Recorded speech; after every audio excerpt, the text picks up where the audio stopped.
game over. Johnny. You're gonna need a big approach. Why so serious? Roll out. I am Iron Man. This is a tasty burger. Welcome to the In Session Film Podcast. Welcome to Chasing the Gold. I am In Session Film Awards Editor, Shadan Larkey. Now, we have 2 episodes left before the big show, so I brought in a very special guest to help me prepare. The Awards Garage is here. Welcome. Hello, Shadan. How are you? Like I said earlier, thanks so much for having me. I'm excited to be here. I am so excited that you agreed to do this. Okay, we are fresh off of SAG. We are recording this Monday, March 2nd. SAG was last night. How are you feeling? I feel good in respect to what happened, but preference aside, I just feel really good that the race is kind of up in the air. I mean, it already was, to be honest, with the exception of a couple categories, but last night really made things like where am I? What's happening? which I love. It's not, the last couple years where it was already kind of figured out by the time we even got to March. So, yeah, I think it's really exciting, regardless of, I'm sure we'll get into our opinions about the results and stuff like that. But as far as the race goes, I'm really excited. I think it's going to be it has been a great season. I think it's going to culminate with a pretty special Oscars. Probably get some plot twists that I'm looking forward to. So, well, what about you? Gerald, before we dive into it all, though, I do want to ask you, what is the origin of your Oscar/awards dorkdom? What brought you to the Awards Garage? If you live under a rock and do not watch the Awards Garage on YouTube, it is wildly entertaining. I tried not to watch your SAG reactions so that your reactions would be fresh for Chasing the Gold today. Gotcha. But I did catch your reaction to Michael B. Jordan, and it was incredible. It reminded me of and I say this with so much love, being in my Texas high school and seeing the reactions of a football coach or something. Oh, that's not bad. I'll take that. Yeah. I loved it. But what brought you to where you are now? The Awards Garage is rightfully so really taking off. So how are you feeling about this weird thing that we really love called awards season? It can be a lot. Well, first of all, I really appreciate that. That was really sweet. Thank you so much. And anybody that watches is just it's crazy. The last couple of years, the growth has been insane, and I'm just reacting to award season, so it's crazy. But I really appreciate that. It's a long story, so I'll keep it brief. But my father, I'm pretty old, by the way. I'm going to date myself here, but my father passed away in 1996, but back in 92, I think, is when he kind of would let me stay up late and watch the Oscars with him. And I did that every year until he passed. And then I just kind of continued that tradition. And this is way before, social media and people making online predictions and that kind of stuff. So I just stuck with it for decades. And I had a podcast that I started in 2016 that was centered around movies. And my co-host wasn't really into award season, even though he loved movies. So I just kind of did an offshoot where I was really focused on Oscars when that time rolled around. And you know how it goes, right? You just kind of eventually end up morphing into what you become, and you just kind of accept it. So the last 2.5, 3 years, I've been doing pretty much nothing but award season coverage. And then once award season's over, I keep up with all the movies and do rankings and reviews and all that kind of stuff too. So it's a year-round movie channel, but definitely a heavy focus on award season and the Oscars specifically. And I mean, you mentioned we do have a little bit of a race this year. How are you feeling about this year and sort of it's been different. I feel like a lot of the conventional wisdom, we really got to throw it out the window. Yeah, it's starting to get more and more like that, right? Which is exciting, but it does obviously make it super frustrating if if accuracy matters to you when it comes to predictions, because it is hard sometimes. And that's why and I think a lot of people maybe gravitate towards me and my channel, because I have the stats and I know a lot of them. And I was talking to you earlier about this spreadsheet that I've been working on today, because it really is hurting my head trying to figure out what's going to go on in some of these races I'm sure we'll talk about. But what I always tell people is I have been successful and had fun doing it really is the most important thing, from just using my gut feeling and my hunch in most cases, and based on the kind of vibes out there in the environment and what I'm seeing online, and if I see the movies and how I like can kind of go, oh yeah, that's an Oscar movie, or no, they're not going to go for that. So I bring that up to say that what's happening the last couple years specifically is like that stuff's not really true anymore. Like, you Mm. know, for example, Sinners would not be an Oscars movie like 10 years ago. And then I looked at a movie this year called Jay Kelly, which I'm sure you know about that one. And I thought that was a prime Oscars film, and it got Mm-hmm. nothing, based on the narrative in it, the people in it. Um, and so those lines are starting to get blurred a lot more, but the movies are still high quality. So I like that it's, kind of in that Venn diagram now, where it doesn't have to be this really prestige, like English Patient, type of film to get into the Oscars.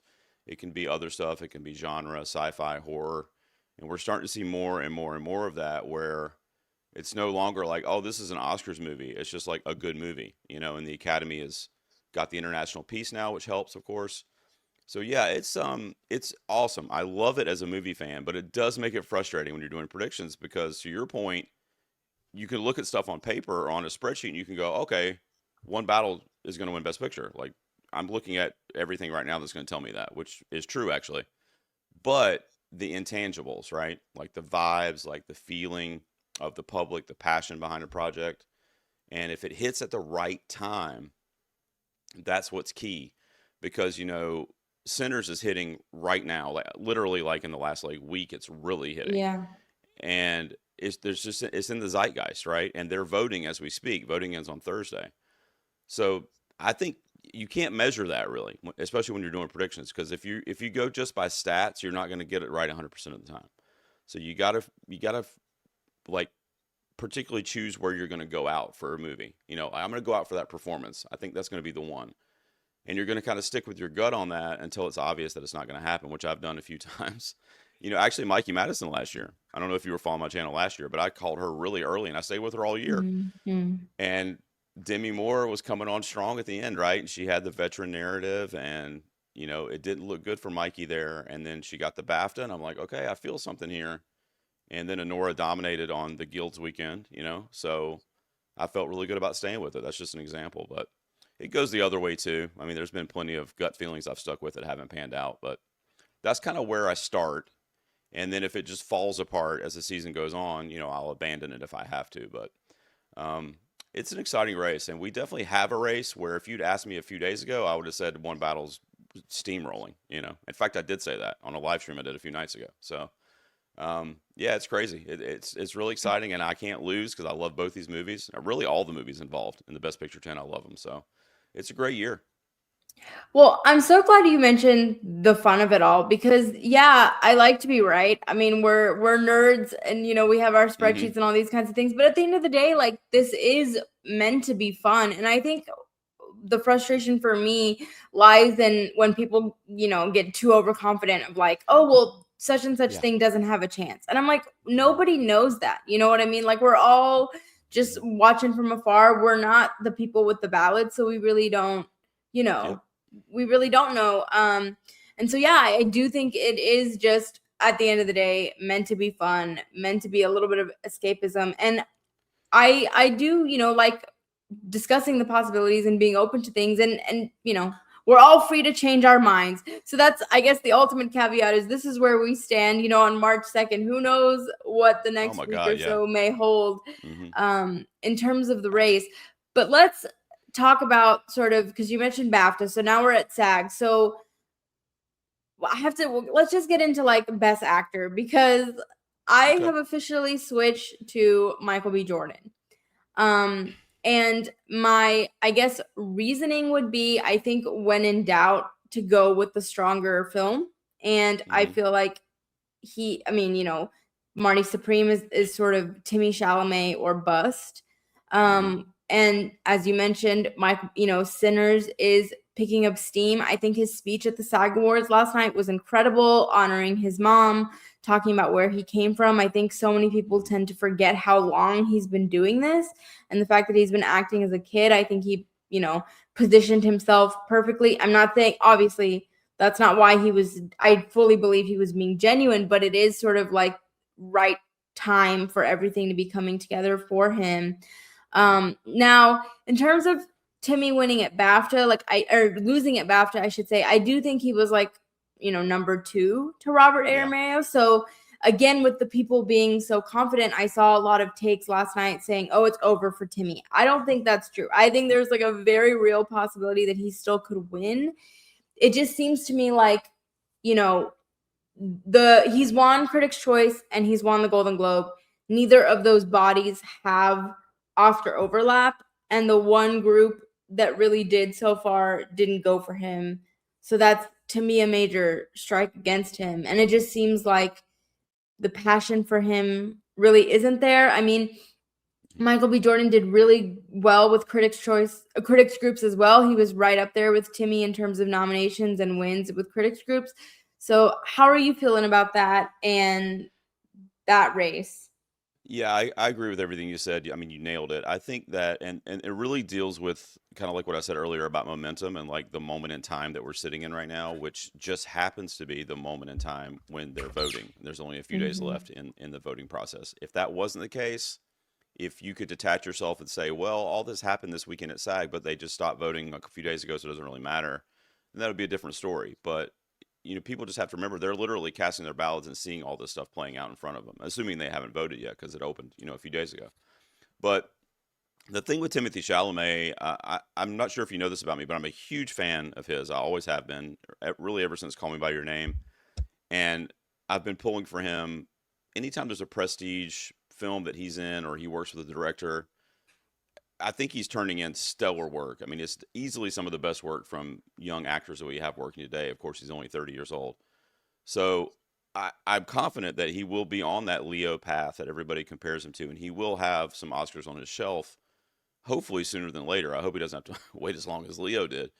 But with this year in particular, with Marty Supreme, everything that we're saying right now about Michael B. Jordan, let's just say if all this stuff in the weekend, the timeline, the way it was like a month ago when Timothy was doing the marketing tours and was going viral and blowing up and standing on the Sphere in Vegas and all that stuff was happening the weekend they're voting, let's just say.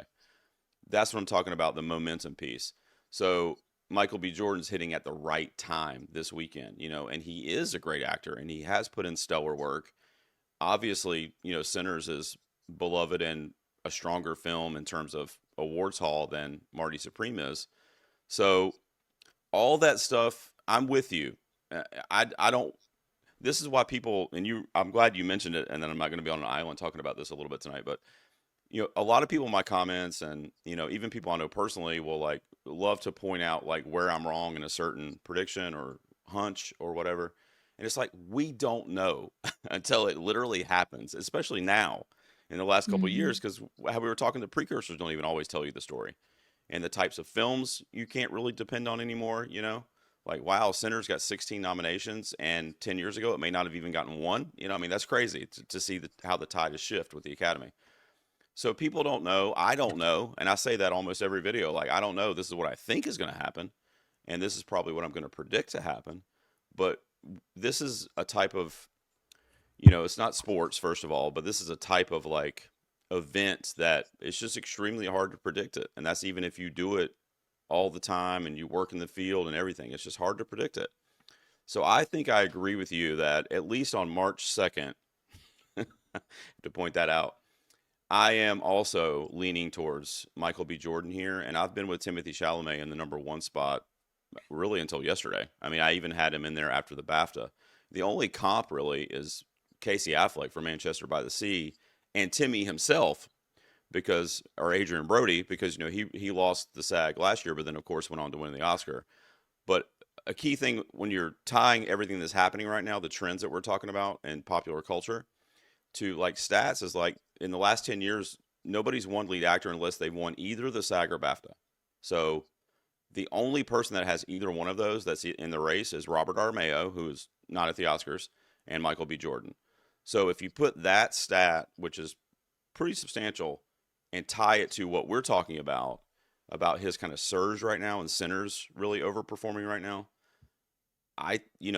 like we're saying, I don't know, but it is a safe bet, I think. I mean, that's probably what I'm going to end up going with is Michael B. Jordan in this category, which is crazy. I think if Leo DiCaprio had the wins that Timmy had, if Leo had won Critics' Choice and the Globe, then we would be having a different conversation. But it just seems like in recent years, the Oscars, they, their nominations haven't been very spread out. Their wins haven't been very spread out. Right. And if Marty Supreme was a bigger contender, if Odessa Zion had gotten in, if maybe I would feel differently. But it just seems like the love for Marty Supreme isn't as widespread. And, it's tricky because it's like, how much stock can you put into applause and energy and things like that? But I mean, the energy for Sinners last night was just undeniable. There was so much love for that film in that room. And you have to believe that love is going to manifest itself somewhere outside of screenplay.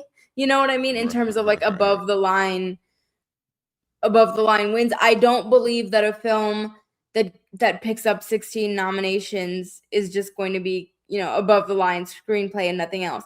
Now, speaking of being wrong, I did say at BAFTA that I thought Hamnet was going to potentially win because I didn't think that they would just give Hamnet Jessie Buckley and not much else, and that's what ended up happening. So I can take that L.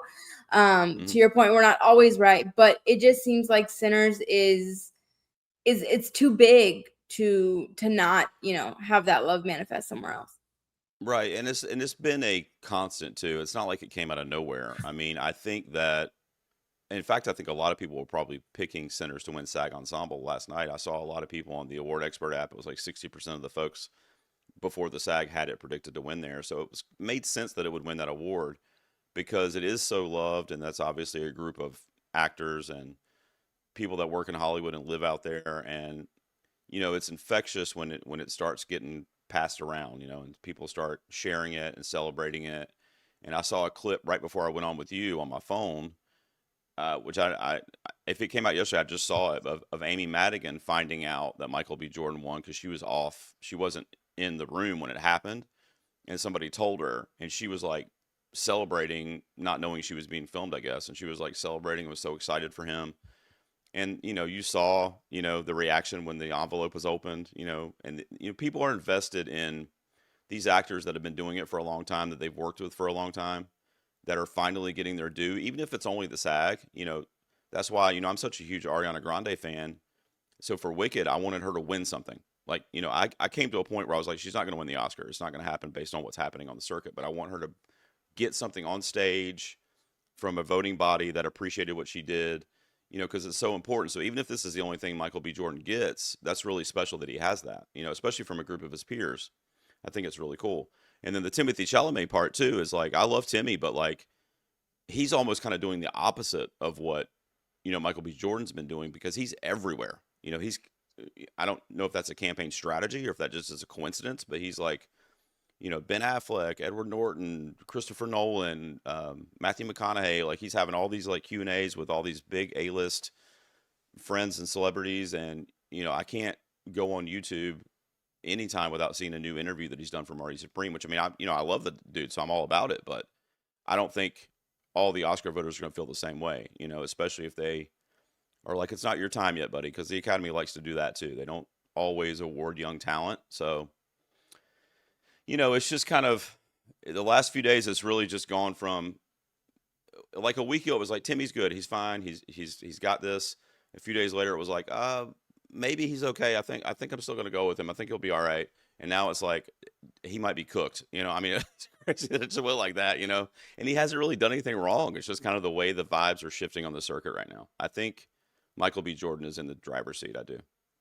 Well, speaking of campaigning though, I mean, Timmy has been everywhere. Hasn't necessarily worked out for him, perhaps. But then Sean Penn has been nowhere. And maybe that's worked out better for him because maybe nobody wanted to hear a Sean Penn speech. Who knows? Who knows if he's even going to be at the Oscars? We don't know.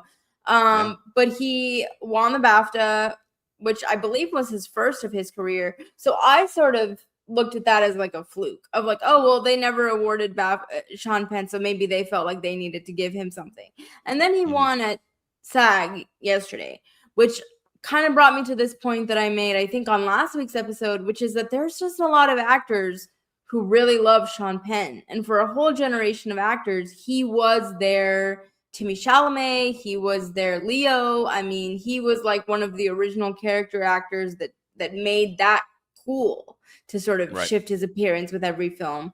Um, so I think I think it's going to be number 3 for Sean Penn, and I think the Academy, when they like you, they like you. Right. With the Casey Affleck of it all, with Scarlett Johansson getting 2 nominations when the iron was hot for her, even though she had made statements, and you can label her statements whatever you want. When they are ready to award you, they will. The same thing can be true of Adrian Brody last year. They could have easily said, well, you have one, but they felt Right. there was love there. So how are you feeling about the Sean Penn of it all? I've got him predicted to win. What's funny about that though is that I had Sean Penn predicted to win the SAG without even thinking about it like 3 months ago, because I was like, if anybody's going to give Sean Penn anything this season, it's going to be SAG. It's going to be the actor award, because that's his community. They love him. It's a showy performance. It's a veteran actor that is basically like a kind of a teacher for everybody that's voting, pretty much, if they just watch his work. And also, and I know sometimes opinions are hard because it's subjective and all that stuff, but so this is just me speaking, but if you look at the group, which I love everybody in the category, but when you look at them for like what they did in the role and like the performance piece of it, the acting craft specifically, like Sean Penn is like out of this world in that role as Lockjaw. Now, all of them do a great job, but I would say Elordi is probably second in terms of like just becoming something that's not even close to what they actually are. But for me, Sean Penn is number one by far in terms of the transformation that he goes through there, and that's in his character and physical in a lot of ways in this movie too. So I already had him predicted to win the SAG, but then when he won the BAFTA, I was like, wait, what? Because I had him at like fifth at the BAFTA. Like I didn't think I was like the BAFTA's not going to award this, and they did. So I was like, well, I guess I stay with him at SAG, right? Because I mean I've been thinking that anyway. So I did, and that panned out. So now he's got SAG and BAFTA. Could somebody else win? Of course. I mean, we've been saying already that nothing is locked in stone here. I mean, it would probably be Stellan Skarsgård, maybe, and this is a Hail Mary if you ask me, although I know a lot of people have been conjuring it. Delroy Lindo from Sinners, for a lot of the same reasons that we were talking about with Michael B. Jordan, just the surge of that movie and the kind of passion around it. And I mean, I will tell you right now that there was nothing I personally was more excited about on nominations morning than when he got nominated. I mean, that was phenomenal. I don't know if you saw my reaction to that, but I jumped up and left my desk because I was like, I mean, first of all, I couldn't believe it. And second of all, I was just so happy for him because, I mean, I was still pissed about the Five Blood snub from a few years ago. And this award season that we're in back in like April, when I have some buddies on and we do like way, way, way too early stuff, I had Delroy in for Sinners, and I had him in for a few months because I'm like, it's Delroy. He's been snubbed. They're going to want to, give him some flowers. And then he started missing, and he wasn't getting in critics groups. And like Miles Caton got in instead of him at SAG, which was really weird to me based on what they do, even though I love Miles Caton. So finally, I came to terms with, okay, well, it's not going to be Delroy's year. And then out of nowhere, so I did not expect that. And that's from somebody that had him in the mix for months and just kind of gave up on it. So, if people had that same feeling and they're voting, and Sinners is surging and they vote down the ballot, or they're just really moved by what's going on with that movie right now, it could be a crazy, crazy win that frankly is unprecedented. I know people use Marcia Gay Harden as an analogy, but even that's a little bit different because Sean Penn has a really, really strong support from the guild, from the industry voters with SAG and BAFTA. Like that's a lethal combo to have to go into the Oscars because of the crossover for international and for domestic, for the acting branch being the largest, like you said. So I think it's Sean Penn, but I mean, it's crazy because when I made that spreadsheet I was telling you about, I've got 4 actors on it as possibilities, which is insane to me.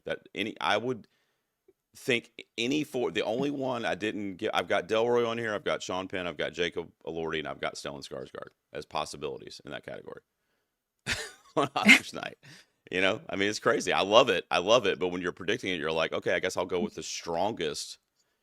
And it's also a really strong movie too, right? One Battle. So I'm going with Sean Penn, but yeah, it's a tough one, man. Yeah, I just became a gold derby expert, which was super exciting for me. And Oh, nice. my first award show after that was SAG, and I completely, messed it up because I only got Jesse, I got Mission Impossible, and I got Sinners and Ensemble. Everything else, I Nice. blanked. I went with Benicio because I thought, well, the SAG likes their veterans. A few small beers has sort of been the line of the year in many respects, and I just felt Hmm. like they would want to honor him. We haven't seen him sort of win anything, and it just felt like that might be the group Yeah, to that makes do that, sense. similar to like an Emily Blunt type of a win.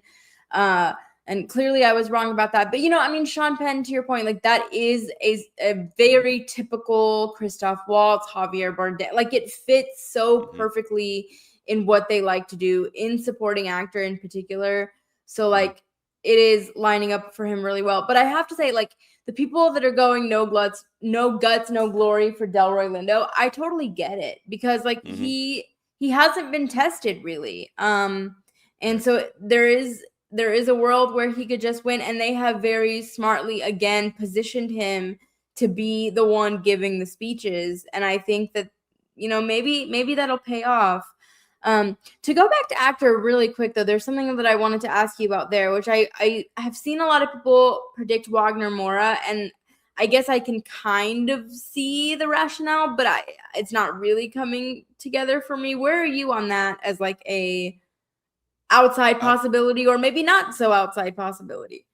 No, I do think it's possible. I never speak in absolutes. I mean, I'm not going to tell you that he's absolutely not going to win. I mean, people tell me that all the time, but I'm not going to do that because, it is possible. I've got him actually in third behind Michael B. Jordan and Timmy right now, but you know, he's got the Globe, right, which is by itself is not a tremendous precursor tell, but it does show support on an international level, which is important when you're trying to win the Oscar. If the secret agent would have to win international, I would think. If the secret agent doesn't win international feature and that goes to sentimental value, I would be it would just wouldn't make sense to me. Now, of course, it could still happen, but it just would be kind of bend my mind a little bit if he still won lead actor without that movie having something to kind of go with that. Mm-hmm. Um, the nomination does help, get it more broadly seen there to give him a better shot. And then I think he's also going to benefit from Brazil's kind of passion and push last year that's kind of bleeding over into this year, because I'm Still Here went really far last year and got a surprise Best Picture nomination. And, Fernando Torres was great and is great. And, Mora's in the same boat. And that movie's also as well loved as I'm Still Here was. So I think there will be some benefits there to get him some votes for sure. But especially with the surge that Sinners is having right now in the 16 nominations, I mean it would be it's a tough hill for him to climb to get that award. But I do think there is a slightest possibility that it could happen if the international vote kind of goes all his way. And a bunch of people don't like Timmy, so they don't vote for him, or they think he's too young, or whatever. And then when you have that international piece, Sinners is a very kind of like U.S. centric story. I don't. I know it appealed to the BAFTAs and some other organizations internationally, but just like if you think about what's built into the narrative, it seems like they would probably go more Secret Agent's way than Sinner's way. So if that international piece, which is like 20 or 25% of the Academy, if that goes like heavy, heavy Secret Agent or Wagner, then maybe we could be looking at some kind of upset situation. But right now, I think it's probably a safer bet to think it's between Michael B. Jordan and Timothy Chalamet, and I'm giving Michael B. Jordan the slight edge right now. You are articulated that perfectly. Speaking of people who I guess should, sleep soundly, Jesse Buckley will be our only sweep of the season. And I just want to say, because this happens every year when somebody starts sweeping, people, question it or maybe want to diminish it a little bit. I understand the love for Rose Byrne. I think she's phenomenal. I'm so glad that she's an Oscar nominee. But Jessie Buckley, it's an incredible performance. The wins Mhm. are deserved. And yeah, that's really all I have to say about that. Good for her. I'll be very, very happy for her on March 15th. I agree with you. I think it was a tremendous performance. That movie, not her performance so much, I guess, but that movie, I suffer from that thing of the overhype with that movie where like everybody was like, because it hit the festival circuit and I didn't get to see it till it came out in November. So it was like 2 or 3 months of everybody like, oh my God, this is the craziest performance I've ever seen. And the movie, moved me so well. And I had a really weird theater experience with that movie too, with like teenagers laughing during it and stuff. So anyway, just wasn't able to be in it like I normally am. So I kind of had to fight my way back with the film. I did like the film, but I had to kind of like warm back up to it when I got to see it at home later. But seeing her in that role, I was just like, yeah, I can see why everybody's saying what they're saying because I don't see how she's going to lose based on what she's doing on camera. Very similar to kind of what I said about Sean Penn about the craft and where they go during when they kind of put that Mhm. mask on and go to that performance. Yeah, I agree with you. I mean, she's a sweeper. She's going to win. I mean, if she lost the Oscar, it would literally be maybe the greatest upset in Oscars history. So you can go ahead and put whatever money you want to put on that because I don't see her losing that. It would be an absolute shock to everybody in the world if she lost that. So I think she's the guaranteed winner, but it's the only one, which, to your point, there's usually two, sometimes even three races that are kind of like Mhm. done by the time we even get to mid-February. So it's exciting and she does deserve it. So I'm not mad about it at all. There's some actresses that missed overall in terms of a nomination that I wasn't thrilled about. That some people got in when others I think should have, but that's okay. I think Jessie Buckley's going to win anyway, so it doesn't really matter at the end of the day. But I'm with you. I love it. I'm not mad about her sweeping. It's not her fault. It's just a great performance, and people know it, so they're going to be voting for her. I have to tell you, my biggest laugh of today in general was in your reactions video when you talked about Ariana and you said, "I will avenge you." Uh, Yeah. in in response, but like that's how I feel about Amanda Seyfried. Amanda Seyfried, Oh I yeah. will avenge you. I don't know Yes. how, I don't know when, but I will avenge you. I will personally Man, run that Oscar I campaign know. myself. What did they do? What did Searchlight do this year in general, man? That they just let that Yeah. thing.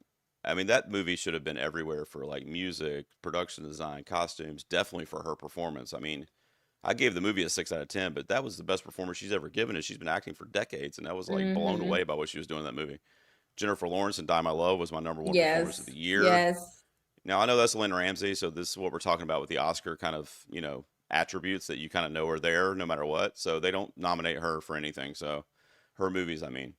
But there's a lot of performances in the mix that got overlooked for some others, and I won't bash anybody on your show, but it happens every year. People get snubbed, right? There's only 5 spots. So I have a buddy that says, we talk about movies a lot, and we talk about award season. He says that every actor that was in a movie this year that didn't get nominated got snubbed because Mm. all if they were trying at least. So there's only 5 spots, and people have to remember that. And when we're doing predictions, and I'm sure you echo this sentiment, like we can't predict everybody to win. It's not what we're doing. You know what I mean? You got to predict who you think's going to win, not necessarily who your favorite is or who you want to win or whatever. So some people kind of get confused when I go down that route. And I love Ariana Grande, so I was pushing her for basically 2 years. So it was just a bummer that she didn't show up on the stage at some point for Wicked. But like I said, there's only one winner, there's only 5 spots, so I've accepted that. I know that. So We all carry our trauma with us. It is what it is. yep, yep, yep. But speaking of supporting actress though. Okay, so this Hmm. is like the big head scratcher, the original It head is. scratcher of our season. I, was never really on I wasn't even, willing to predict Amy Madigan until the very end to get a Hmm. nomination. Rooney I did end up predicting, but that was also, very shaky for me. And now, Gerald, I am predicting her to win because I said all along on Chasing the Gold that in supporting actress, so goes BAFTA, so goes my prediction. BAFTA does have a very strong acting track record. I mean, we saw this in the Tilda Swinton year where a different actress won, a precursor, and Oscar ended up going with BAFTA. The BAFTA does have a very strong overlap with the Academy. Sinners, again, when in doubt, go with the stronger film. We've seen this over and over again. Emma Stone, Lily Gladstone, they went with the person in the stronger film. Mikey Madison and Demi Moore, they went with the person in the stronger film. Olivia Colman and Glenn Close, the person in this, like Hmm. it's just the pattern. And Sinners Hmm. is the stronger juggernaut of the season. Now you could say I understand, like, okay, Woomney was a British sort of, home court advantage for her, sure, Yeah. but again, like she was strong enough to get the nomination when she was sort of underplayed or doubted or however you want to say it all season. And so it just seems to me like she is the best position to win. Now, I understand the sort of veteran, beloved argument for Amy Madigan, but it's really hard for me to pick a winner who wasn't nominated at BAFTA, where that theoretically could have been a relatively easy nomination for her. Weapons, didn't even get shortlisted for hair and makeup when, sort of the Aunt Gladys look was so iconic. Didn't get into casting, even though they made a very hard push for that in that category. Didn't get into screenplay. Like, it's very hard to end up winning as the only nomination for your film, especially in the modern era where, again, we have seen very strong correlations between Best Picture and our eventual winners. And when it's not the Best Picture frontrunner, it's the film that's right there. So Right. that's my argument. And maybe I'll end up being wrong, but I think it's a sound argument. Well, like you said, I mean, all this could change by the time we hang up the call because I was making that spreadsheet, and this is the category that's really going to give probably all of us nightmares because this is the one supporting actress that is really like there's so many different paths for really three ladies in my mind: Amy, Woonmi, and Teyana Taylor for one battle, and that's if you assume one battle is going to get Best Picture, which I assume we'll get there in a minute. But let's talk about this. Let's work this out because I'm actually glad you're doing this because you're saying Woonmi Masaki, right? And I don't know if you know this about me, but I think it was I should have given you the exact date, but I think it was like mid-January that I called her to win the BAFTA. And I did that based on her British lineage. And I was ironically watching this horror movie called His House on Netflix that they nominated her for like 4 or 5 years ago that nobody saw. I had seen it and I was like rewatching it and I was like, and I guess I forgot she was in it. I was like, well, Wumi Masaki. And then I like just started thinking, it just clicked with me. I was like, I think they're going to do this. So I have this buddy I talk to. I don't want to name him to like call him out or whatever, but when we do predictions, it's like you can go with like what the consensus is, what everybody's saying. Like, a month ago it would have been one battle, right? So Teyana Taylor and whatever, and everybody, a lot of people were saying Teyana Taylor. And where you stand out is not like how much like normal predictions you're making and how much, oh, I got 7 out of 10 right. Awesome. I did the numbers game, right? It's more so which ones you decide to like really invest in that aren't being embraced, across the board. So in mid-January, nobody, at least to my knowledge, was saying Wumi Misaki was going to win an Oscar for Sinners. So I said she's going to go on, she's going to win the BAFTA based on these characteristics that fit really well with that body. And if she does win the BAFTA and nobody else in that category is dominating, which they aren't, then that's going to go right into Oscar voting. And the BAFTA correlation to the Oscar is pretty tremendous. I mean, Mikey Madison last year only won the BAFTA, right? And then she went on to win the Oscar. Just using that as the most recent example. So I want to stick with that because I predicted it really, really early. But then I start looking at this stuff today, just today, and I'm like, maybe I'm going to go Amy Madigan. Let me ask you though, okay? I want to talk through this seriously. If you're okay being like casual, let's help each other out here because Yeah, of course. so in the last 10 years, the SAG has hit with the Oscar winner in this category 9 times out of 10, which is a staggering statistic. The only time it didn't hit was Regina King for Beale Street in 2019. So that's the first thing. So I'm like, okay, Amy Madigan got the SAG. It's the largest voting crossover with the Academy, right? The actors. So that's a big part right there from a stat perspective. She also has the Globe, which shows international appreciation for the performance. It's not direct crossover with the international voters in the Academy, but it is an international voting body, right? And the CCA, which, she was doing really well in the critics groups early in the season. I think, in fact, I don't have it in front of me, but I think Wumi might be number 2 to her in critics win. So it's not like it's crazy to predict Wumi. But for some reason, people thought I was crazy when I did it. So I think it's probably between Amy Madigan and Wumi Misaki, but I'm just looking at it and I'm going, the 40-plus year narrative in the business. She also had a great speech at the SAG while voting was open. We're making those similar arguments for Sinners, so I feel like we can't overlook the argument for her doing that also.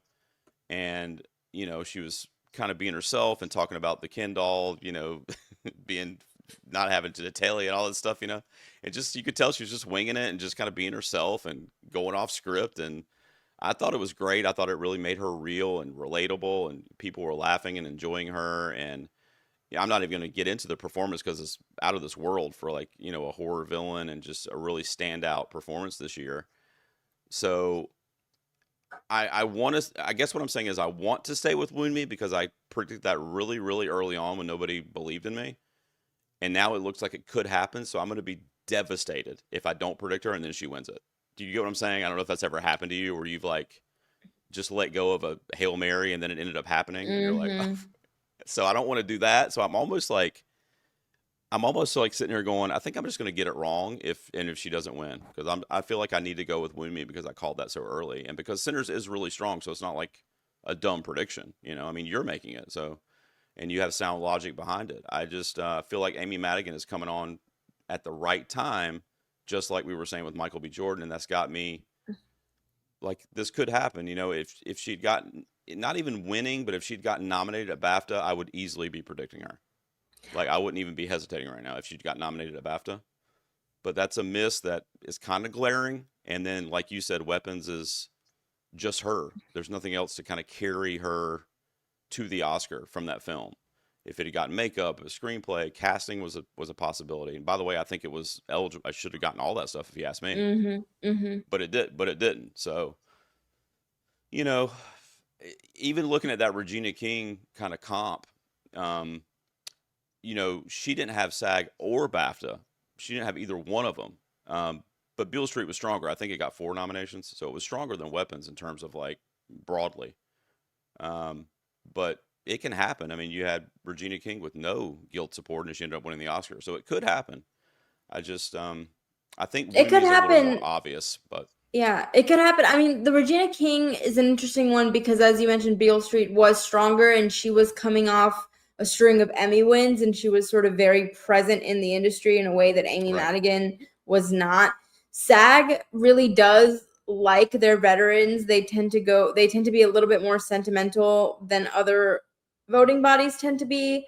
So, I think it makes sense that maybe they were more, tended to go to Amy Madigan. Now, I keep bringing up the fact that the SAG voting body has merged with AFTRA, and since that merger, they have not been as predictive. So even, the decade 9 out of 10, I think the merger, I don't remember right off the top of my head how many years it's been, but it's not just actors voting in SAG. It's your oh, okay, meteorologist, your radio hosts, your TV hosts, those kinds of people, and those people may be more prone to vote for Aunt Gladys than the sinner supporting performance, whereas maybe something like Women would be more Oscar friendly. I mean, I don't know. Maybe Amy is I mean, more that's Oscar true. friendly because she's sort of playing the transformative, again, like winking devil villain, similar to a Sean Penn.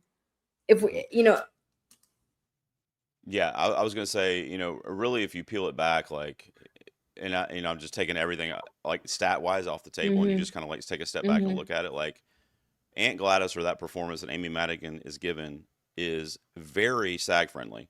Like, I kind of knew she was going to win that, but kind of like what I was saying with Wound Me is I didn't want to go off Wound Me because I would have felt horrible if I did and then Wound Me won.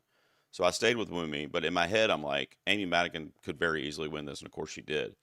But at the Oscars the opposite, because they don't typically go for horror performances first of all, right? And it's a solo nomination for a film, which doesn't always, rarely actually ends up carrying them to the gold at the Oscars. So it's weird how it's like two different outcomes are pretty obvious, but they're the opposite outcome depending on what award show you're talking about. So to your point, I mean, really, it does make more sense to go with either Wumi Masaki or Teyana Taylor if you think One Battle's the stronger film on the night. I said, trying to think of, I think it was a live stream I did for the PGA or whatever, but I said whichever movie you think is going to win Best Picture is probably who you should pick for supporting actress or something like that. So I don't know what the tiebreaker is going to be. Basically, I think all three of them are any three of those names could be called, and I'd be like, yep, that makes sense. Here we go. Congratulations. So this category, I don't know. I might just I mean, have you it's tell me what to do. it's really So tricky because it's like maybe I'm seeing what I want to see because I just don't think that the Amy Madigan, it just seems less likely to me because even the Globes win like at the time, I think sometimes the Globes like to anoint who they think the Oscar winner is going to be, or they like to be predictive. And at the time, she had all the momentum, and that's where we were. Whereas now the momentum has very much shifted to Teyana and Umni. So like that could explain the Globes win. And, you know, SAG, like I said, they're just not as predictive as they used to be. They tend to go their own way. It makes sense that they, you know, her fellow actors wanted to rally behind her. And in terms of the international support, like where was the BAFTA nomination? Like I said, if she had gotten nominated at BAFTA, like our conversation would be completely different right now. Yep. But that just seemed like an obvious sort of pit stop for her to make. And you know, it just seems like Weapons like has died down a little bit, even in terms of like the events and stuff. It seemed like a little bit earlier on in the season she was everywhere, and I just feel like I've been seeing the Sinners women everywhere. I've seen Elle Fanning everywhere. Maybe I'm wrong. Maybe I'm just in weird corners of the internet, but it just seems like in terms of the passion and the momentum, it's a little bit more Woomney's way. And then Sinners has a massive night at SAG, and she's on the stage. She didn't win, but she's on the stage, you know, and celebrating Michael B. Jordan. It is really tricky. Again, I'm not saying this with any confidence. It just seems like the tide is more in Woomney's direction than Amy Madigan. Yeah, everything you're saying is makes perfect sense to me. You know, the thing with Amy Madigan too is that I don't know if you can tell from my stuff behind me, but horror is my favorite genre, and it's funny that I'm such an Oscars junkie because they don't usually line up, right? I mean, the last couple years you could say Substance and some other stuff, but Sinners, right? But typically it's not like horror fans are flocking to watch the Oscars because all their favorite movies are in the bunch, So I never really bought into the Amy Madigan thing early on when it came to like discussing who the nominees were going to be. Likewise.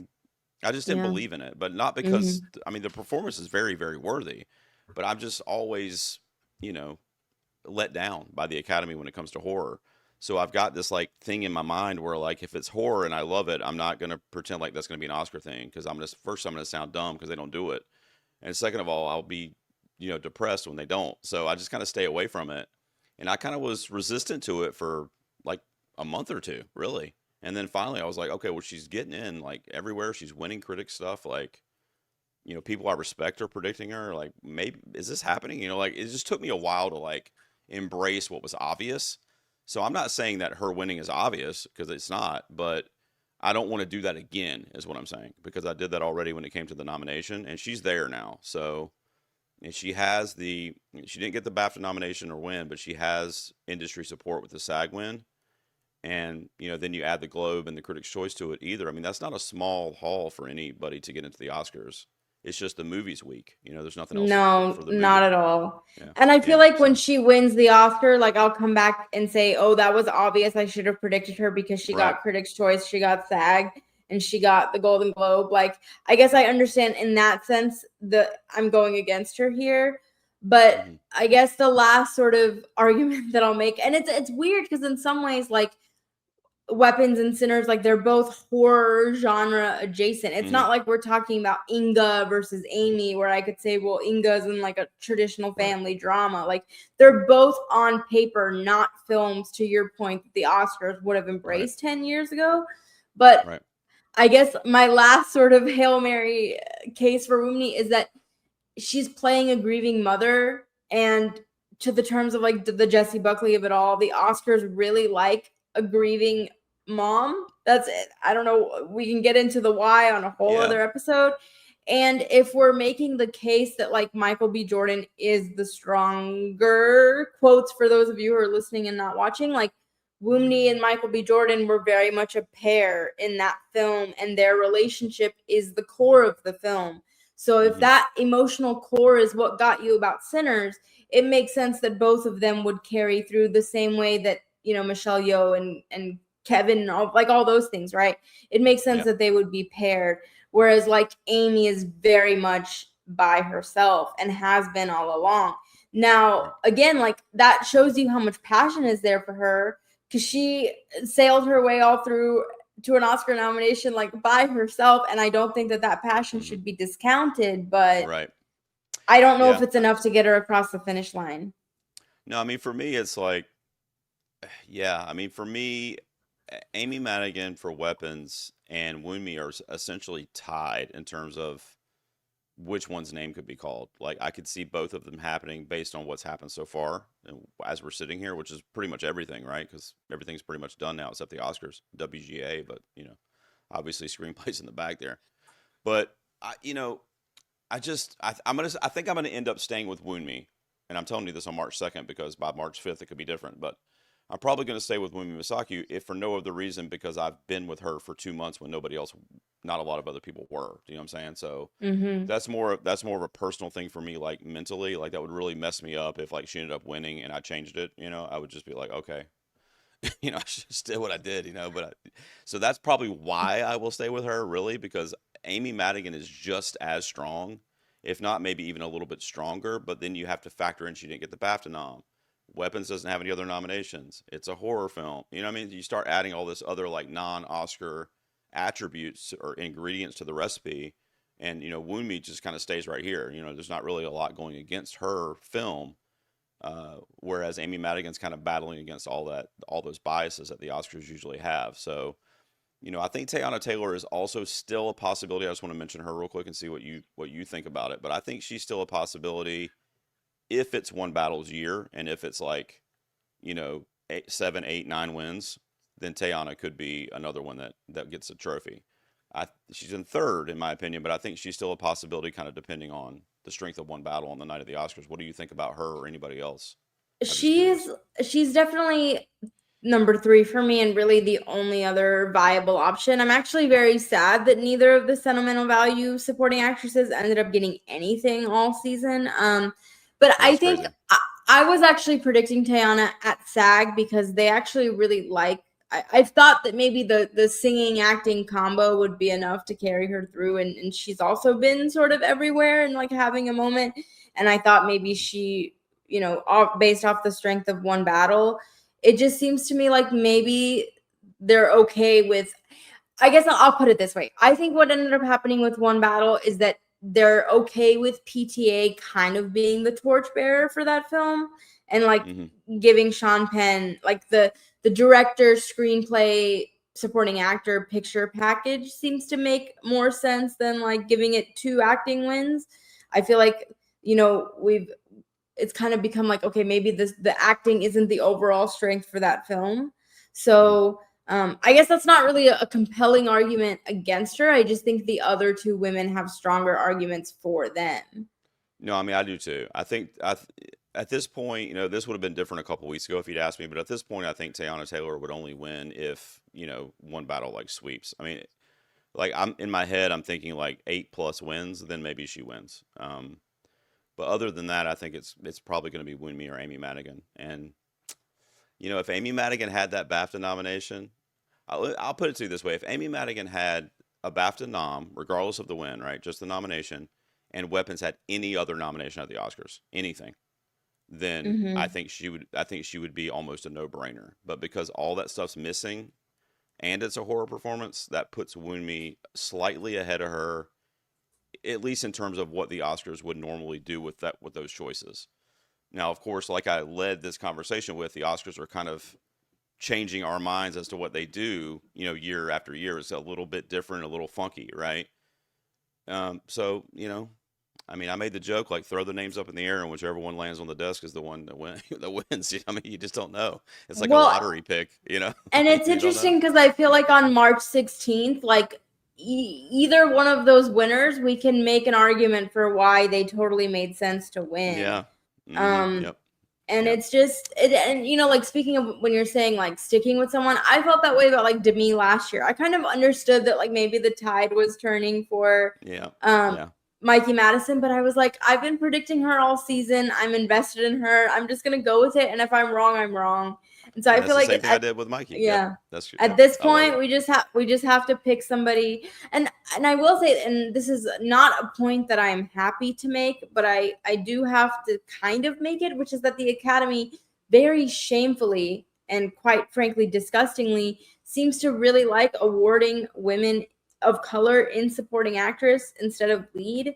And Mm-hmm. so that's Well, yeah, possibly Billy Idol. Yeah. another thing that's working for Woomney if we look at sort of their history of that category and that being a Actually, you're place where right. Yeah. they like to award, Divine Joy Randolph. It goes on and on of sort of Yeah. how that category likes to play out. So again, not a stat that I like, but a stat that sort of exists, and you can do with that what you will.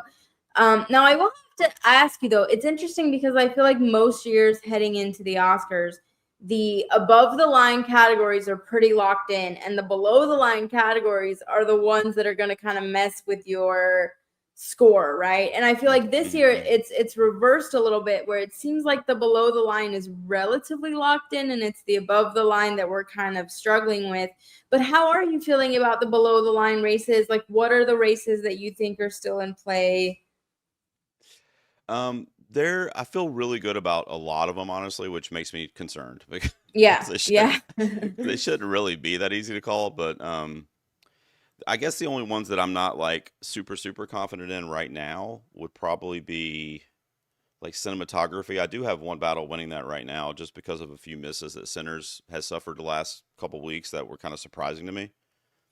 And international features got me torn up because right now I'm predicting The Secret Agent, but I'm like, sentimental value makes a little more sense because it got 9 nominations and it's, industry adjacent in terms of the narrative in the film. Ton of acting nominations for that movie, right? So top of the line stuff. Whereas Mora is the only top of the line for The Secret Agent, but it did get casting, which was an inspired nomination. So it showed a lot of strength too. It definitely has at least as much or maybe even more strength than I'm Still Here had, and that one Mm-hmm. international feature last year. Yeah. And there's a large South American contingent, I've been told, in the international voters with the Academy too. So you know their bias might lean them towards The Secret Agent on top of it being a well done film. So that one's got me a little messed up, and I'm also really kind of upset at what happened with. It was just an accident this season, so I would be thrilled if nobody predicts that and then it ends up winning because I feel like that should be the one that wins there. But Jafar Panahi and the whole thing just really fell off at the end of the season. I don't know what happened; it just fell off a cliff. Like I even had it like as my number 2 or 3 for Best Picture like just a couple months ago, and now it's like not Mm-hmm. even being thought of for international features. So it's crazy how quickly things can change. But international cinematography. Um, and I have every. I guess I feel really good about casting now that Sinners won SAG Ensemble, so I feel good about that one. But really, just those two and everything else. I mean, I'm probably not gonna get them all right, but I at least feel good about what I'm predicting. It makes sense to me. Mm-hmm. Yeah. Yeah, I think it was brilliant of them to have Francie Maisler on stage and shout her out during their ensemble win. And Hmm. I totally see what you're saying about the Secret Agent versus sentimental value. It just seems like on paper, sentimental value makes more sense. And I feel like sometimes Occam's razor, sometimes the easiest explanation is the right one. Where like Hmm. this is the film that's got a bunch of above the line support. They like Joaquin Trier, like they want to see him on that stage in some capacity. But to our point that we've been making all along, you can't really measure passion. And so like, is that passion going to manifest itself in some way or not for The Secret Agent? Also The Secret Agent is like more timely than sentimental value, but sentimental value is very Right. much like Oscar bait. It just happens to Right. be in another language, but like, so I who knows? agree. I I will agree. say for me, editing and sound, because I'm splitting them. I'm giving one battle editing and I'm giving sound to F1. So I don't feel great about that. And that's kind of been tricky for me all season. Documentary is kind of tricky because they like The Perfect Neighbor is like the softest front runner ever. They haven't been Yeah. winning. They've been Yeah. losing, but they've been losing to films not nominated for the Oscar. And I feel like voting bodies, rightfully so, really like documentaries about Russia. And so I'm like, is Mr. Nobody against Putin going to end up winning? I Yeah, don't. that's a possibility. I don't know what to predict in that category either. I'm glad you mentioned it. I forgot to mention that one. I do have The Perfect Neighbor right now as my number one, but I mean, I don't feel even remotely good about it. I love the documentary, and I think that one could have been an editing player too. It's very well edited. I think the Critics' Yeah. Choice actually nominated it for editing. So that's got a lot of great, craft technique in it too. So maybe that'll impress them enough to kind of get it enough votes. But I just recently saw Come See Me in the Good Light just last night actually, and that's a really really good documentary, really touching. You know, it deals with like sickness and being around your loved ones at the end of your life, and it's very I won't say depressing, but it's very like introspective and just makes you it conjures up a lot of feelings. So it's a very emotional documentary. Sometimes that not emotionally manipulative necessarily. That's not what I'm saying, but like sometimes when you get that emotions out of the viewers, I feel like that might swing them some votes. Right now in my head, it's against like The Perfect Neighbor and The Alabama Solution. Those are the two that I'm like, I don't know which one to predict. Mr. Nobody against Putin, to your point, which I also saw and really liked. They do love that angle of story with Ukraine, Russia, especially in recent years. But it seems too obvious to me. I don't know if that makes sense, but it just seems like, oh, this is too obvious. But maybe the title enough will be like, oh, I'm going to vote for this because it's a Russia story. I mean, I don't know. Maybe it's supposed to be that obvious. So I don't know. I haven't looked to see either what other people are doing in that category. Right now, I'm going Perfect Neighbor, but I feel like a dark horse might be the Alabama Solution because that was a really. Have you seen that one on HBO? I have, yeah. Yeah, that It's one was really like a good. really like yeah, it sucked me in. Like I was like, oh my god, this is really a thing, and you're like just really like this the whole time. So and that's another one that's topical and timely and important, and it's a message that's not out there that should be out there. So winning documentary at the Oscars will definitely get that narrative out there so people could see that one too. But I don't know. I don't know what to do in that category. Right now, I've got The Perfect Neighbor, but I don't feel great about it. And it's tricky because both The Perfect Neighbor and Alabama Solution are Netflix, so you can't really make the argument that one is like more accessible than the other one because they're both. And one thing that we haven't talked about is that, or is the Alabama Solution on HBO Max? It's HBO. It's HBO. Okay, Yeah. yeah, Netflix is, and then Apple is Come See Me in the Good Light. So. yeah, but they've both been like available and sort of Oh like yeah. in the ether for a while. Hmm. But it's and one thing we haven't really talked about though is that this year you actually have to prove that you've watched the films to vote. Yeah. Yeah. Yeah. And Yeah. so, like, does that bode well for like a Sinners? Because obviously that made a lot of money. We know people have seen it. I mean, people have caught around to One Battle After Another by now as well. I think it was actually a really smart strategy to get both those films on HBO Max pretty quickly. Hmm. But Hmm. again, like, does that bode well for more populist films? And then, like, in something like supporting actors, it doesn't really matter because both of those Weapons and One Battle and Sinners are positioned kind of similarly in that regard. Yeah. I think so, but also my wife and I. It's so funny that you asked this. She's not a huge like she likes movies obviously, but she's not into award season. She'll ask me like, "Oh, what's winning Best Picture?" And I have to do the whole thing I do on my channel with her. This is this is why this is winning or whatever. But we were talking earlier, and she actually we were talking. I was kind of like, I'm not worried about the Academy members seeing One Battle and Sinners. I feel like everybody there has seen those two films. So if you think those two are in the running for whatever category that they're in, I would be confident that most people, the majority, the vast majority of people have seen those two films. So I don't think that's going to factor in when it's those two movies against each other in terms of, which movie was seen more. I think they're both probably pretty broadly seen across the Academy. Um, but some of these smaller categories, like international documentary, like that's when that question really starts to come into play a little bit because now they have their Academy portal, of course, but just throughout the year. I mean, like you said, to your point, The Perfect Neighbor, like I saw that on Netflix back in June, I think, like it's been Mm-hmm. available to see it and you just throw it on whenever you want, watch it on your phone if you want to. I mean, so the accessibility does help for some of those smaller ones that, you didn't get out to the theater to see or they weren't in the theater in your town or whatever. So it does play into it. It's all these different factors you have to kind of consider. Are there any other categories keeping you up at night that we need to? This is like therapy, like, award season It therapy is. here on Chasing the Gold. It is. And I'm considering this a brainstorm session. I hope that's okay with you because That's Go for it. I you actually saved me, I think. Well, at least for now, because like you said, we might change it. But because I was thinking about going Amy Madigan in that category, and I was like, I don't want to do that because I got to stick with Wound Me. I'll just be wrong, I got to stay with her. And then when hearing you, I'm like, yeah, I think I'm gonna stay with her. So I think because I'm doing another show tomorrow night, and I think I was gonna do Amy, but I don't think I'm going to. I think I'm gonna stick with Wound Me.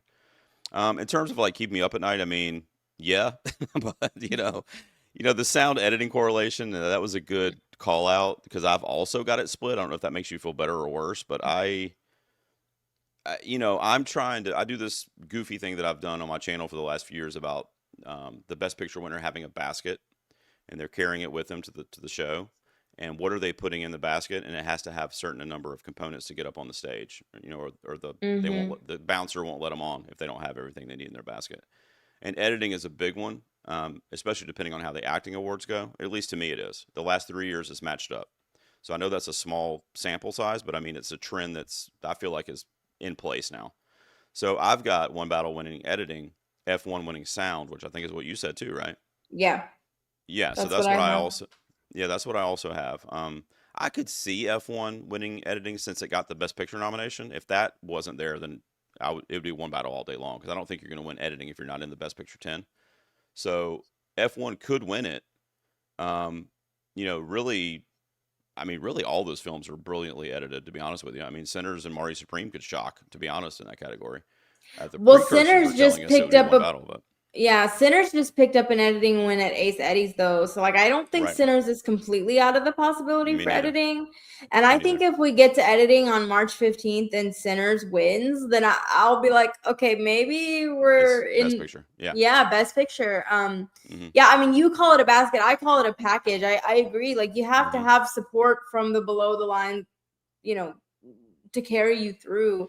And Hmm. F1, like sound is interesting because I've actually been predicting Sinners all season, and then I just switched to F1 because Oh, it's okay. been winning a lot of sound prizes and they like loud movies. But my Hmm. argument for Sinners was, well, they also really like movies with musical elements in them. So if Sinners ends up winning sound and I moved off of it, I'll be really, really annoyed because I I know. do I think hate like it. there's a strong argument for Sinners, but I mean, they like cars and crashes in the sound That's the thing. category. So, That's the yeah. thing. There's definitely a trend with the race car movies, and it's like I'm not going to go off of that since it got into the Best Picture Mm-hmm. 10. Yeah, I think Sinners getting the Ace Eddie, as did One Battle, right? I think they both did because they have Yeah. different, yeah, drama and whatever it's called there. But yeah, so that was interesting because that beat F1 there, if I'm not mistaken. So I think it was in the same category as F1. Yeah. So they're both right there, and so is One Battle. I mean, and I think Marty Supreme. If I was voting, I would be voting for Marty Supreme. I'm an editor. My daughter's an editor. She went to film school. Like that's a really, really good edited film. And the Safdie brothers inherently is like, mayhem when they're editing. So it's very showy in that regard, which explains the nomination. But we've already talked about Marty probably blanking honestly if Timmy doesn't win. So And that's another one where, if speaking of like a package, like if Marty Supreme had been picking up more support in other places, then I would say would be like right, a safer bet, but it's like literally just him. And so yeah. there would I mean, have to even be a last lot. year, Yeah. yeah, even last year Monica Barbaro got in, right? And Odessa didn't here. So Mm-hmm. I mean, something as simple as that would have made it that much stronger, or at least made it more confident to talk about because it's really just him. I mean, now he's got a lot of nominations, of course, and they real obviously liked it, and the marketing has been great, I think, but at the end of the day, when you look at it, I'm going up and down my notes here. I mean, I along with sentimental value, to be honest with you, Marty Supreme and sentimental value might blank on Oscars night. And Mm-hmm. that really makes me sad because you know what's so funny about that is when I ranked the Best Picture 10, they were my top two. They're not going to get anything at the Oscars, so that's really like sad for me personally. And I don't think there's any justice in that. But I thought Stellan was safe for the longest time, and then the BAFTA thing happened, and it's crazy how award season can just break your heart. It can make you go through euphoria. It can do all that stuff within a matter of like an hour or 2 hours. It's I don't really know what to expect in a ton of these categories, but I think Yeah. that, like I've been saying all season on my channel, I can't lose. I mean, this is such a great group of films, and even though it makes it hard for predicting, I love that the love is getting spread around because I think there's so many deserving movies and performances in the mix that it shouldn't just be the same two or three actors winning all season. So I love that part of it. But yeah, I'm excited. And you mentioned like Sean Penn did give a good performance, but the idea of Sean Penn winning a third Oscar before Delroy Lindo and Stellan Skarsgård might be It's my villain wild. origin story. And I understand we don't Yeah. live in a fair world. Okay, I get it. But I'm just saying, like, it doesn't make any Yeah. sense to me. And I find it really upsetting. And I'm predicting Sean Penn, but I am doing it begrudgingly. I'm not Yeah, but happy about it. I don't like it. and the added element of the slap in the face is that he doesn't care, Sean Penn. I mean, he Yeah. might not even be there. He doesn't like. He's been vocal against the award system. Like, Yeah. he doesn't even give a crap. He's not campaigning, and you have Timmy that's doing nothing but campaigning, and he can't win. It's Hmm. just it's so crazy how it lines up. But it does prove the point that at least the SAG and in a lot of regards the Oscars, they're just going to vote for what is their thing. What their thing Yeah. is that year. So if They their like thing what this they year is like. one battle, then Sean Penn's good. Yeah. So, And and it's a great performance. It's just one of those things where it's like, yeah, what's Stellan Skarsgård doesn't have an Oscar? Like, what? yeah. And to the It's crazy. Leo and Timmy of it all, it's interesting because even when Leo finally won his Oscar, he took along his director with him. Like it was like a very beloved film. So the idea of like Timmy Chalamet winning an Oscar at 31, 32, like just him would just be really funny and bonkers to me. Again, Yeah. not out of the realm of possibility. But as we wrap up here though, I do also Mm. just want to say like I understand that on paper, especially after winning PGA one battle after another, is the front runner. I'm predicting it. I'm not saying I'm not going against that, but and I tweeted this, but like to underplay the passion for Sinners that's been present all season long, all throughout like the below the line, the critics, the precursors, like there's so much passion for that film. And so this argument of like, oh, one battle had it wrapped up in September is just not true.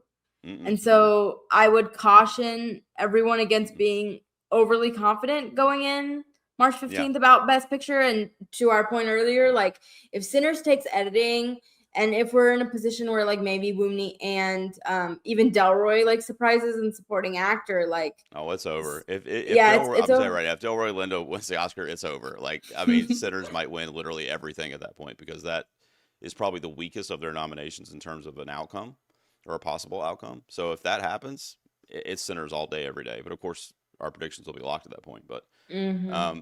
and that happens a lot too. Like I knew Jacob Elordi was gonna win Critics' Choice like 30 minutes before it happened because I could just kind of tell, like, okay, they love it. They love Frankenstein, and he ended up getting it, but I didn't predict that because I didn't see that coming ahead of time. So a lot of times on the night of, that's a whole different type of predictions because then you can like, how was it ABC does like the fantasy game or whatever where you can predict while it's happening. Hmm. Do you ever do that? Like that's a different kind of game where like, oh, okay, now I think Sinners is going to win this because it won that, and you start kind of doing that game, on the night of. But I want to ask because I feel like you're wrapping up, but you haven't told. So you are doing one battle then for Best Picture. I am. And All right, just go ahead. to like get into this though, Sinners, if we talk about like a traditional basket, then Mm-hmm. Sinners actually has the more compelling basket because it has the all-time Oscar nomination record, which is 16. On paper, it has actor and supporting actress, original screenplay, score, casting, and cinematography. So that's like a much more compelling package than what supporting actor, director, adapted screenplay, and editing. So you're being nicer to Sinners than I am, at least right now. So the basket that I would have, which is also why by the way, I'm also currently still on one battle. I've been there for a few weeks, but I didn't move it after the SAG because I also don't like Mhm. being reactionary. I mean, the SAG's just happened, so we've seen movies win at the SAG, and then of course they go on to win Best Picture. But there's been plenty of times when that hasn't happened. In fact, the probably the best comp for a movie like Sinners, right as I'm thinking, is Parasite, probably because that was such a surge and it just got SAG in terms of the major televised precursors, and then it won Best Picture, and there was such a passionate like momentum behind Parasite, of which I was involved in. I remember it vividly, and I didn't even think it was going to happen, and I was like, like think of the biggest Sinners backer that you can think of right now that that's what I was for Parasite back in 2020. Mhm. And even I was like, they're not going to win this. They can't beat 1917, Sam Mendes. Like, this is an Oscar film, war, the whole thing. And when it won, I was just like, and I think Sinners is a very similar trajectory, and it's actually a little bit stronger because of the nomination record. So, you know, people might think I'm crazy, but Parasite and Sinners have a lot of mirroring complements here. The Mhm. only major difference is international, being an international film. But when it comes to predicting one battle, I would have in their basket for me right now. I've got director, supporting actor for Penn. So you got to have an acting prize too, if you ask me. Hmm. Yep, At least absolutely. at least in a year like this when all in play.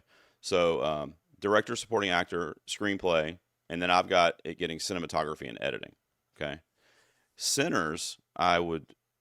This could change, but I have it with a smaller basket, also with an acting prize though for Michael B. Jordan right now. Wound Me is a question mark for me. So if I give you Wound Me, let's just say, and then a screenplay, casting, and score. So I lean the other way for cinematography and editing to one battle, but those could be the two tiebreakers because cinematography and editing really they're both kind of a coin flip. So whichever one wins, if one of them wins both of those, then I feel like that's the best picture winner on the night. That's kind of like a tiebreaker, like on the night of. So it is so tight, though, isn't it? It's It exciting. is. It It really is is. exciting. It is really tight. And the Yeah. thing with Sinners, I saw something interesting today where they were talking about, yes, one battle won PGA. PGA has a very strong track record. PGA also does the preferential ballot. So Yep. PGA is a big tell. But PGA and many of the guilds haven't diversified the way that the Oscars have. And PGA voting ended, I think, a month ago. So if we're Yeah. talking about the Sinners surge that's happening right now, then Mhm. that would mean that maybe PGA is a little bit outdated. And I could see a world where people are like, kind of similar to like a La La Land Moonlight thing where they're like, okay, we think La La Land is going to win, but Moonlight is the one that we really like. Again, a Yeah. different time, a different world. But like I could see something like that coming through for Sinners.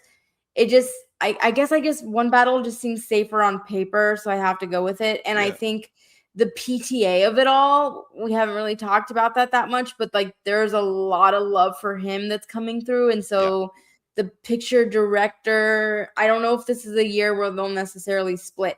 Now, would I love to see that happen? Yes, because I think in a perfect world, actually, you would give PTA his director prize and say, there you go, but give Sinners the picture prize because it is sort of this all-encompassing film, but they're very similar. I mean, they're both sort of timely. They're both epics in their own rights. They both Hmm. have these sort of like really strong casts that are doing a lot of different things, Right.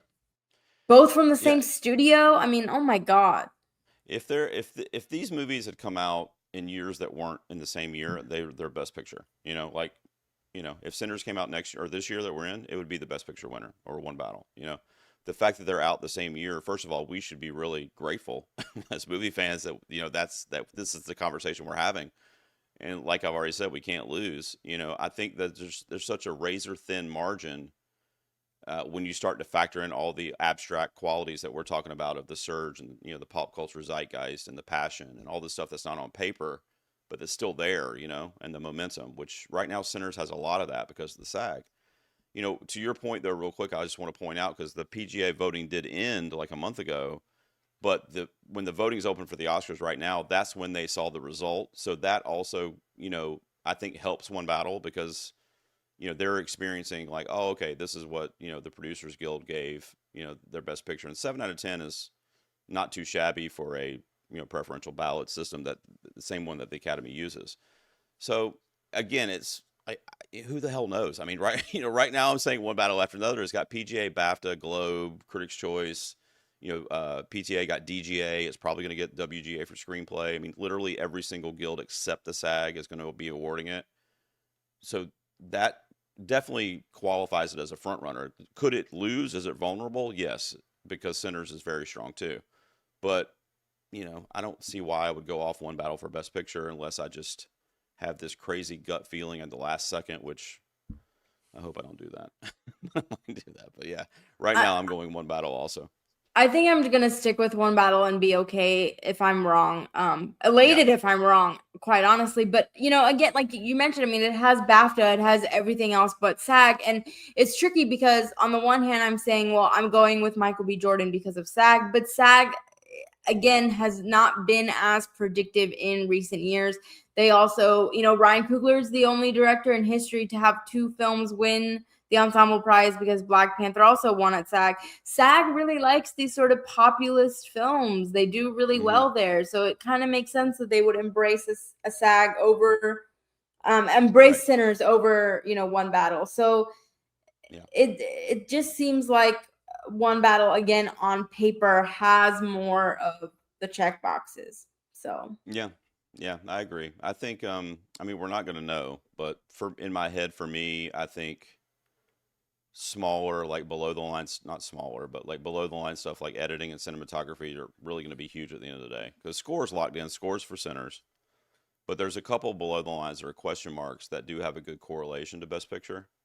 And, you're going to have to really just kind of sit down and do your homework to what you think, how you think that's going to go, because that'll probably tell you what's going to end up getting Best Picture. If we assume that they're both going to get acting prizes, which I think they will, I think both of them will at least get one acting prize.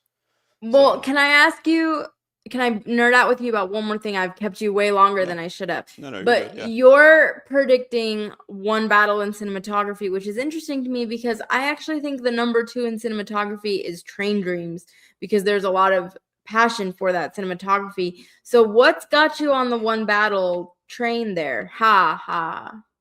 Pun not I see what you intended, I guess. see what you did there. I see what you did there.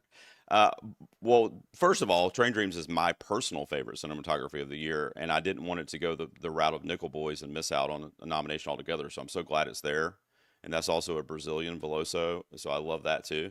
Um, I mean, that would be my vote in the category. I think I was with Sinners for a long time because that would be the first. Correct me if I'm wrong. That would be the first female. It'd be the first female of Yes. color. I think Yep. for that category, which is a huge narrative that I don't really know if all the Academy members would be aware of something like that. But that would be a big like moment too, in addition to just being a cool win.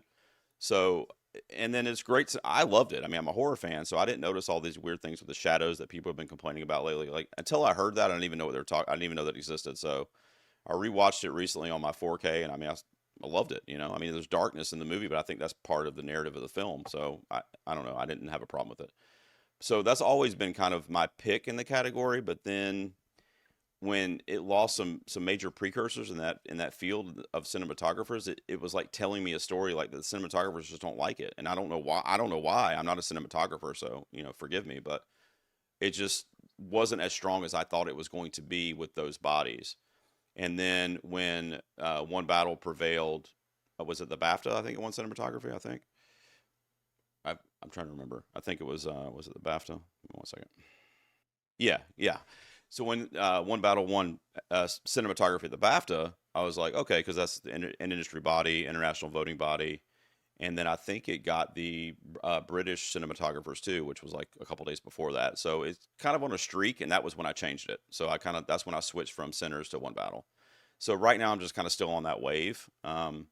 To your point about Train Dreams, though, that would be great because it's my favorite one of the year, but it also would do literally nothing for us in trying to figure out what's going to win Best Picture Right.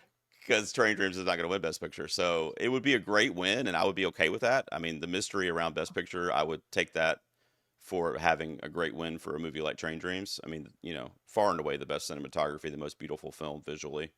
So I would be all about that. Right now I'm with One Battle because it seems to be on a current wave with guild representation among cinematographers in the industry. So that's kind of why I'm staying there right now.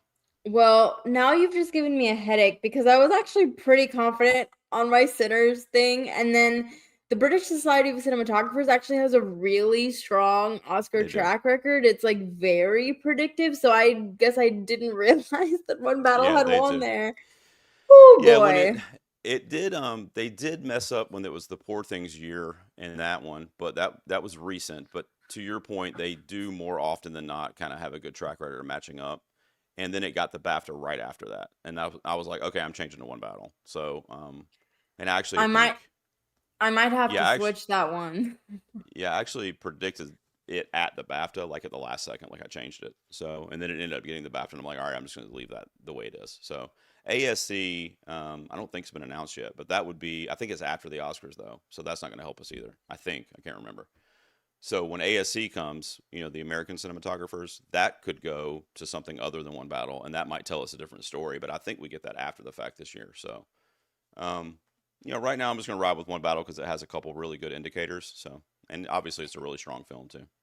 Yeah, I mean, right now I have Sinners in One Battle splitting cinematography and editing, but to your point, like if both of those goes to one film, that'll be really telling. Hmm. And then if something like Train Dreams happens, then that'll just throw the whole thing away. Then it'll But be your then it'll yeah, be your editing winner, which yeah, honestly might make it a little bit easier, honestly, because then it'd be like, okay, well, just whoever wins editing is gonna win Best Picture, yeah, unless it's right. F1. If it's F1, then you're like, we're we're cooked. I don't know what's gonna win Best Picture, you know. So I would love that though. yeah, yeah, yeah. Any final thoughts, Gerald, as we head close out chasing the gold for our SAG reactions episode. Yeah, I won't keep you much longer. I mean, you already touched on it a couple times tonight, but as we get into this last stretch, right? It's a really late Oscars ceremony this year, even later than normal, and I already thought it was too late. So just be nice to each other. My advice to people, some people respect me, some people don't, whatever, but my advice to people is never speak in absolutes. If you have your favorite, if you think something's going to happen, believe me, your heart can get broken. I've been there before. It happens almost every single year where something seems pretty obvious or at least highly probable and it doesn't happen or there's a huge upset or whatever. So, I never speak in absolutes and I don't think other people should either. People are going to do what they want to do, but just be careful and just be nice. Like, this is not my job. Like, I have a family, I have a real job. Like, I do this for fun because I love movies. I love celebrating movies. I do my own award show that's very similar to, like shows like the Oscars and stuff. So, I just want to celebrate film. I'm just trying to have a good time. And, people tune in to hear what I think is going to happen. I tell them what I think is going to happen. At the SAG, for example, I went 3 for 6. I missed because I Hmm. thought One Battle was going to do really well Same, there. buddy. And it ended up being Sinners. So, that's fine. I'm not mad about that. And almost every single predictions video I do or article or whatever, I'm like, just so you guys know, I don't know. This is what I think Yeah. is going to happen. So just have fun. I mean, that's what it's all about. It's not about pointing fingers when somebody's wrong or like, oh, this guy stinks because he doesn't know how to, predict a supporting actress or like whatever. Like, people think they know and then they get one thing right and it's like they know everything and you're wrong all the time. So just be nice and have fun. That'd be my last little tidbit. And you kind of touched on that earlier too, but that's it. Yeah, if you may permit me to get on my soapbox just a little bit here, because you Of course, yeah. two things I want to touch on, which you mentioned, like how lucky are we that it's come down to Sinners in One Battle, which both would be all-time Best Picture winners, even in a situation like Timmy versus Michael, like I mean, you can't go wrong there. Hmm. Or Wumni or Amy, like that's incredible. And even like we mentioned, like Jessie, she's got this in the bag. But like Rose Byrne, like we're just Yeah. in an embarrassment of riches this year, and I think it's just really cool. So like, yeah, your team might lose, but you know what? The winner is still pretty great, and Hmm. there's really not that many years that we can say that. And so I completely agree about your point of like just have fun. There's Hmm. real things going on in the world, and that's kind of where I want to go with my second point, which is that like the world is on fire a little bit, and it's like very much impacting people that I love, and it's really Yeah. hard out there right now. And you mentioned your late father. My father also passed away like 20 years ago, and one of the things that he really raised me with was that like you have a responsibility to be engaged as a citizen, not just a citizen of the United States, but a citizen of the world. And that's very Hmm. much how I've lived my life. But so like if you see me on here talking about movies and being silly and this and that, it's not that I don't care about what's happening in my own neighborhood or in another Right. country or across the world. It's that in the times in my life when I've like gone through something, I've watched Gold Derby podcasts and awards watch, and this had Oscar Hmm. buzz and your show and like all these different things that I used as an escape to like have Yeah. fun and like look at my stats and not have to think about like really horrible, horrific things. And that's always been my goal with chasing the gold, is like maybe I could do that for somebody else and just give Oh yeah. somebody something fun to listen to in the car or on the treadmill or whatever it may be. So I just want to echo that like be kind, have some fun. It does matter, but at the end of the day, it doesn't, because there's a real world out there and it's really hard. So like, let's not make it harder on ourselves. Yeah, I applaud you. That was beautiful. I agree with everything you said. That was great. We just have to support, especially like because if people are watching Chasing the Gold or listening to it, or the same thing with The Garage, like they're obviously film lovers. They obviously are invested in some way in movie award season and movies in general. So like we're kind of I'm kind of doing. I'm speaking for myself at least. I'm kind of doing this for like-minded film lovers. So I'm not doing this so that you can argue with me about my opinion on something. You know what I mean? Like, I had somebody hit me up in my comments today, actually, about, how I was crazy for not predicting Sinners after last night. And I'm like, okay, it sounds like we have a difference of opinion. I still think one battle is very strong, but, Sinners could win. And you just kind of, I don't want to get into arguments with people basically over opinions. Let's just have fun. Like, if you're pulling for Sinners, which frankly I am too, to be honest with you. I might Yeah. be predicting one or the other, but I'm not going to be mad whichever one wins. That's what people fail to realize sometimes. But I agree with everything you said, and I appreciate you saying it. And you're doing great things too. I mean, you've been really sweet to me, what you've been saying about my channel and stuff. But you guys in session, JD knows this, and Brendan, you guys, everybody over there always does a really good job, and you can tell the passion for film is there. So you're part of that too. So it was awesome talking to you tonight, and I appreciate everything you're doing for the community out there too. Yeah. Likewise, we're all working towards the same common goal, which is to celebrate movies, which is an art form that is also really struggling right now. Where can people find your work, engage with your work, follow you, all of that stuff? Give yourself a nice solid plug. Yeah, the easiest thing is on YouTube. Honestly, I've kind of shifted in the last year or so to where that's pretty much where everything is. I haven't even revived my audio podcast yet, although I plan to. But the easiest thing is just go to YouTube. It's just the Awards Garage on YouTube, and we obviously cover award season very heavily, which is about to end, thank God. And I've already started making my list for the 2027 Oscars, so I'll be having a video at the end of March, kind of looking ahead to the calendar to see what's on the radar there. And then also throughout the year, I'll do, rankings, tier lists, obviously movie reviews for new releases. I cover a lot of member-only videos. I have a bunch of members in my community over there. Appreciate those guys, and I try to give them a lot of content too. But yeah, the easiest thing is just go to YouTube, the Awards Garage, and check me out, subscribe, and hopefully we can be nice to each other and talk about movies, give our opinions. Yeah, yeah. I am at Shadan Larkey everywhere. Follow me, follow In Session Film. You can't really see because I didn't position my camera very well, but I am wearing my Oh, there In you are. Session Film merch today.